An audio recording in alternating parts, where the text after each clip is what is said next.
সম্মানিত অভিভাবকবৃন্দ, আমাদের শুধু সেন্ট জোসেফ জেলা গার্লসের স্টুডেন্ট না, আমাদের সরকারি প্রাথমিক বিদ্যালয়ে যারা পড়ে তারাও এখানে ক্লাস করে এবং তারা অত্যন্ত ভালোভাবে শিখে। আজকে আমাদের সাথে আছে তেমনই এক শিক্ষার্থী, তার পরিচয় জানতে চাইবো। আসসালামু আলাইকুম, আমার নাম নাইনা জাহান মাহি। আমি গোলাপবাগ সরকারি প্রাথমিক বিদ্যালয়ে পঞ্চম শ্রেণীতে পড়ি। আজকে আমরা শিখেছি সেন্টেন্স। সেন্টেন্স মানে বাক্য এক বা একাধিক ওয়ার্ড পাশাপাশি বসে সম্পূর্ণ, যদি মনের ভাব সম্পূর্ণরূপে প্রকাশ করে তাকে সেন্টেন্স বলে। সেন্টেন্স অর্থ বেঁধে সেন্টেন্স 5 প্রকার। এক, অ্যাসার্টিভ সেন্টেন্স বর্ণনামূলক বাক্য।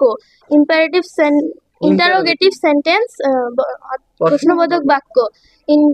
ইম্পারেটিভ সেন্টেন্স আদেশ, উপদেশ, অনুরোধমূলক বাক্য। অপটেটিভ সেন্টেন্স আশীর্বাদ সূচক বাক্য। এক্সক্লামেটরি সেন্টেন্স বিস্ময় সূচক বাক্য। খুব সুন্দর হয়েছে না? ক্লাসের পরে কি আর বাসায় পড়তে হবে তোমার? না। খুব ভালো লাগতেছে না বিষয়গুলো? গ্রামারের বিষয়গুলো জানলে অনেক মজা না? হ্যাঁ। তাই না?